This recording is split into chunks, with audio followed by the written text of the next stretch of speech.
It's that awkward moment when you wait for the live stream to start. I just got confirmation from Facebook. We are live. Hello out there, everybody. How are you doing? Dane here from Moving to Canada.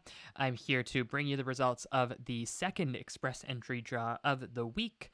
Today's draw, it's taking place Thursday, April 29th, and it was a big one, and it was another draw for candidates in the Canadian Experience class of Express entry. So we're going to be deep diving into today's results here in a minute. If you're watching later on YouTube, I'm going live on Facebook first, so I'm just going to wait a minute for some people to hop into the live stream. So feel free to skip ahead a little bit if you want.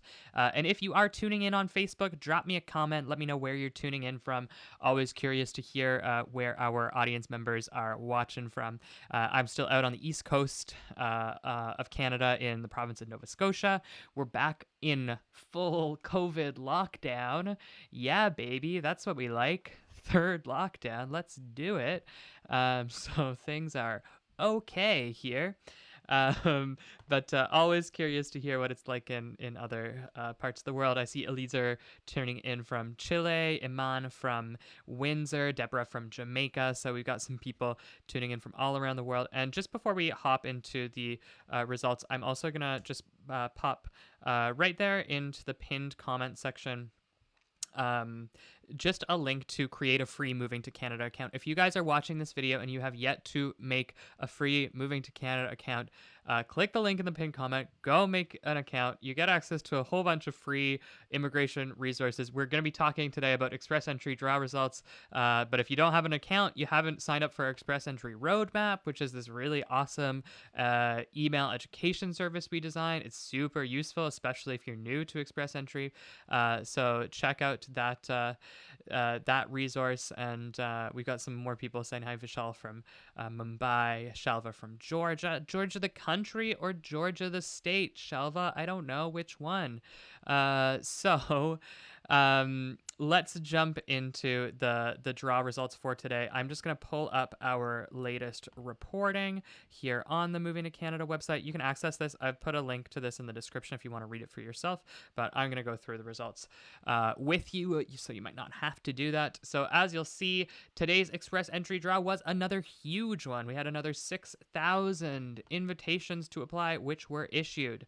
But the important caveat for today's draw, and this is what we have expected for the last few months, it was restricted to candidates in the Canadian Experience class. So this means only people who have Canadian work experience were eligible for an invitation in today's draw. But if you are one of those people with Canadian experience, man, oh man, 2021 is a great year to be pursuing permanent resident status in Canada. We had another, it was close to a record today. It's the second lowest CRS score cutoff we've ever had for CEC candidates at 400 points.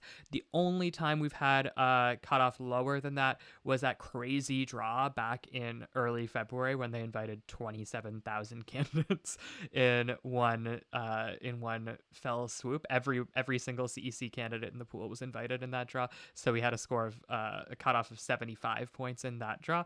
That's an anomaly, but we're seeing it down at 400 today. That's like a 17-point drop from where it was back just 2 weeks ago. So if you guys do have questions about this, I'm going to give you a little bit of an update about what we know about Express Entry, how COVID's affecting it, all that fun stuff. But if you have questions, drop them into the comments. I'll try to take a couple of questions at the end of the video here.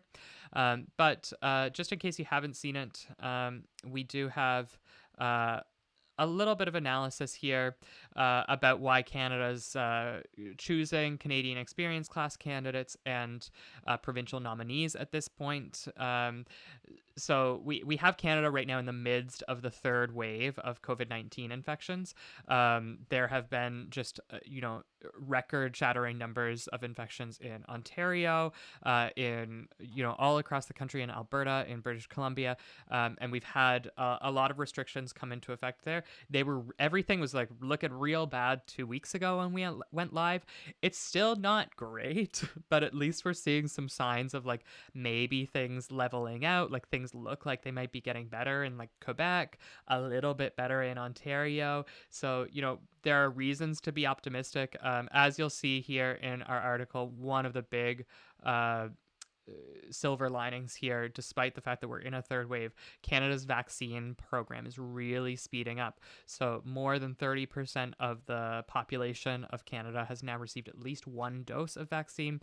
My friends, I'm going to be back in Montreal in about 2 weeks, and I have a bunch of friends who just sent me just like 5 minutes ago, sent me a link because Quebec is opening up their vaccines to the general public throughout the month of May. So, things are really accelerating with the vaccine program. Um, with the public health officials are anticipating that all adults who want a first dose of vaccine will be able to get it by the end of June. That seems to be in line with how things are rolling out. So it is possible that once a certain amount of the population has been vaccinated and the case counts are going down, hospitalizations are going down, then we could see restrictions across Canada start to lift, and that includes the travel restrictions at the border, which we're anticipating that when they start lifting those travel restrictions and, international migration is free flowing, much like it was prior to the pandemic, at that point, they might begin inviting FSW candidates and FST candidates and all of those people who are outside of the country, even those people who've been waiting for final decisions who applied from outside the country. We can't guarantee that once Canada hits X number of vaccinations, they'll open the border and immigration will go back to how it was before. But we are speculating that we might get some return to pre-pandemic policies for immigration once a certain level of vaccination has been achieved. So we've got a couple of people chiming in here. Elitzer saying is in lockdown in Chile. They're far from freedom and losing hope as FSW are not being invited. So hopefully, Elitzer, what I just went over gives you a little bit of hope. I mean, if you are like, if you're feeling at all like I'm feeling, it feels like there is no end in sight. It feels like this is just an ongoing state of emergency. That's not that doesn't sound very very hopeful, but I am hopeful now. I am hopeful. There, within a couple of months, hopefully Canada at least will return to some semblance of normalcy. And Tomislav has said 8 months already waiting for PR to be approved. Application is 100% for the last 2 months. Tomislav is in Canada. What's a normal waiting time? Can you please respond? So Tomislav, the normal waiting time for express entry PR applicants once you submit your application, the standard is that 80% of PR applications are processed within 6 months. Now, during the pandemic, processing times have been all over the place. If you're outside Canada, and I know that's not the situation for you, Tomislav, if you're outside Canada, they haven't really been issuing final decisions for a lot of people. They're just kind of holding a lot of applicants at the stage just before they issue the approval or refuse.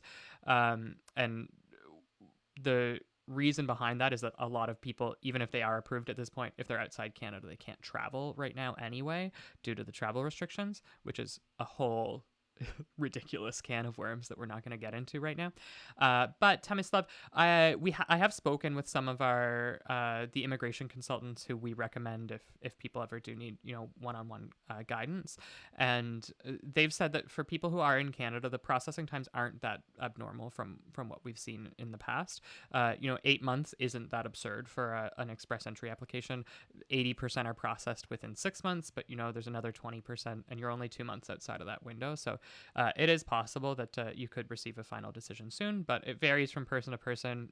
Sometimes there might be something flagged with your security check or something they've got to check on, and it can take a few months extra. And unfortunately, there's not much you can do in that situation aside from just sitting tight, being patient, and trust that they've got a ton of applications coming in this year. So I'm guessing they're going to want to clear out the old ones as quickly as they can. Okay, and we got some other people. Let me know where they're from. Mohammed from Libya, Divine from Ghana. Yeah, and Mana is saying Mana submitted documents in November and still hasn't gotten a reply. So Mana, I'm not sure if that's the same sort of situation. Uh, a big factor there is whether you're in Canada or outside of Canada at this point. So just review what I went over with for Thomas Love. Great. So I think that more or less covers it for the questions that we've received today. I'm just gonna scroll back up here and do a quick review of the draw results before we finish off the video, just in case people are tuning in later in the video and you missed the draw results at the beginning. We had another huge express entry draw take place today. 6,000 invitations were invited. It was restricted to candidates in the Canadian Experience class. And the minimum CRS score cutoff has dropped significantly down to only 400 points, as you'll see there. So congrats if you are one of those 6,000 candidates who received an ITA.